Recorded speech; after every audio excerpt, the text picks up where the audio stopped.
Tindakan transgender bernama Muhammad Safiuddin Ilyas atau lebih dikenali sebagai Safi Ilyas melakukan sesi IG Live bersama dua remaja lelaki bawah umur mengundang kemarahan ramai. Dakwaan yang mengatakan dia melakukan aksi tidak senonoh dengan menggoyangkan dadanya pada sesi berkenaan sangat tidak boleh diterima akal.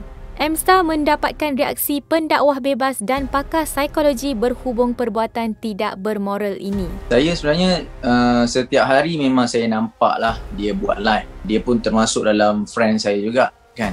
Sebab saya memang follow dia, dia pun follow saya. So saya akan nampak apa aktiviti yang dia buat. Dalam masa yang sama, saya pun tak sempat nak tengok secara total. Cuma setiap hari memang ada orang yang akan share dekat saya kan. Ramai yang share dekat DM. Dia kata, "Ustaz, semalam beliau buat cerita-cerita macam ni. Dia tunjuk, ada 2-3 hari lepas dia tunjuk dada dia. Yang lelaki-lelaki lain tu tunjuk kemaluan." Kan? Jadi benda ni dah jadi macam biasa. So orang berlumba-lumba untuk masuk dalam live dia untuk tengok apa yang dia nak sajikan. Dan dia pun tunggu sampai 10,000 sampai puluh-puluh ribu, dan itu menjadi satu ketaksuban dan keturjaan bagi dia untuk menontonkan sesuatu. Apabila ramai yang bersuara, saya nampak video tu, saya nak tengok macam mana netizen. Sebab sebelum ni saya cuba bawa kepada masyarakat, just orang nampak macam saya sendiri yang beria-ia. Tapi Alhamdulillah, saya tengok sekarang ni ramai tokoh-tokoh yang baru ni pun antara profesor doktor yang buat laporan polis di Balai Polis Bangi berkaitan dengan beberapa kesalahan, antaranya akta komunikasi, iaitu bercakap benda-benda yang lucah, menontonkan benda-benda yang lucah, dan juga akta kanak-kanak kerana budak-budak itu bawah daripada umur dan itu boleh membawa kepada gangguan seksual. Dan kedua-dua kes ni sangat berat. Ianya bukan terlepas dengan denda sahaja, malah perbicaraannya juga memang menyebabkannya lah satu gangguan seksual. Memang sangat berat dan ramai di kalangan kita memperjuangkan isu gangguan seksual ni agar dapat dilindungi daripada anak-anak. Kerana kalau dulu memang saya nampak beria-ria saya seorang, waktu saya post ramai kan, tapi orang nampak macam nak menghentam. Tapi Alhamdulillah sekarang ni masyarakat sendiri, tokoh-tokoh yang ada dalam masyarakat dah nampak, dah jelas, netizen sendiri pun dah nampak ini satu bahaya yang perlu dirawat.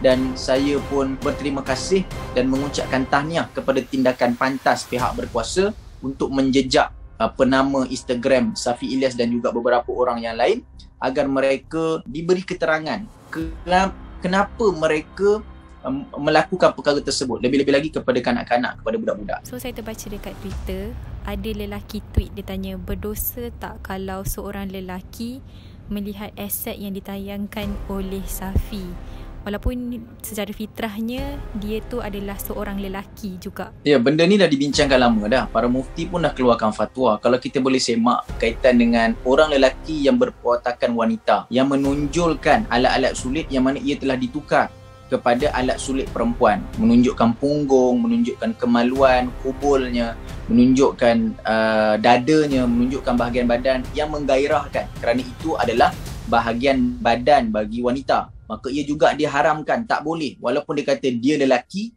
maka dia boleh tunjuk apa yang di atas, sedangkan yang di atas itu telah ditukar menjadi alat sulit perempuan. Apa sahaja perkara-perkara lucah tak boleh diterima oleh agama kita. Malah negara kita sendiri yang berbilang bangsa pun tak menerima, mengharamkan apa sahaja perkara-perkara lucah. Tak kira lah kepada 21 tahun ke, 60 tahun ke, 80 tahun ke, tak boleh. Sebab kita nak ke masyarakat kita nak ke anak keturunan kita, kehidupan kita. Dah lah masyarakat kita bercakap banyak mencarut.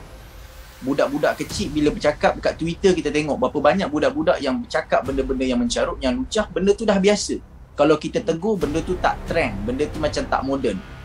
Dan apabila kita nampak hari ni, bila Safi buat begitu, salah pula. Dan memang salah ni bukan salah dari segi norma kehidupan, tapi salah mengikut undang-undang. Takkan kita nak senyap. Bagi pakar psikologi, menurut pakar psikologi Segi University Profesor Datin Dr. Mariani Muhammad Noor, perbuatan yang dilakukan Safi sedikit sebanyak akan menjejaskan perkembangan remaja itu. Kalau saya tengok tu, perbuatan tu memang tidak sepatutnya dilakukan, sebab yang dibuat ni adalah bersama kanak-kanak.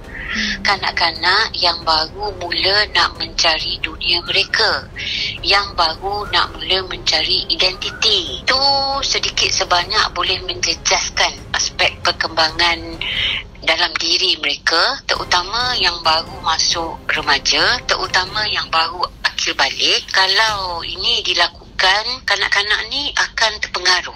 Kerana di umur begitu, psikologi kanak-kanak ialah dia mudah terpengaruh, terutama kanak-kanak yang nak mencari identiti. Dan pada saya, dia sedikit sebanyak secara tidak langsung adalah sexual harassment. Dia dah lebih kepada sexual harassment bersama anak-anak yang bersama dalam video tu, dan sedikit sebanyak juga sexual harassment juga pada mata-mata yang melihat dan memandang. Kita tahu siapa individu ni, tetapi sedikit sebanyak gaya gairah itu kadang-kadang boleh mempengaruhi mereka-mereka yang melihatnya, sebab manusia ini semua dikurniakan akal fikiran nafsu serakah, terutama anak-anak kecil ni. Jadi kita tidak mahu anak-anak kecil ni nanti psikologinya terjejas, fikirannya dipengaruhi oleh perkara yang tidak sepatutnya. Saya pun tak pasti kenapa perkara ini dilakukan. Jadi pada saya, tak kisahlah orang nak marah ke apa ke, pihak yang mendengar, pihak yang segolongan itu marah atau tidak, tapi pada saya, tanyalah diri sendiri, nak dapat apa? Cuba perkara ini dilakukan pada adik sendiri yang umur yang sama. Okey, kita dah tahu mereka itu bagaimana, tetapi kalau nak melibatkan orang lain ini, orang kata it's too much, it's really too much. Kita tidak mahu generasi pelapis masa akan datang ini rosak. Kita mahu negara yang dipimpin, yang digenerasikan oleh orang kata individu-individu yang mahu dilahirkan oleh falsafah pendidikan negara, sasiah individu dengan sasiah yang seimbang. Sasiah orang kata seimbang personalitinya, seimbang intelektualnya, dan seimbang kerohaniannya. Jadi kalau saya nampak macam ni, gaya ni memang satu yang memang menakutkan. Ya, kami sendiri dalam bidang pengasuhan dan pendidikan awal kanak-kanak ni, saya sendiri dalam bidang ni sebagai pakar psikologi dan juga pakar psikologi kanak-kanak, saya memang perkara ini memang membimbang.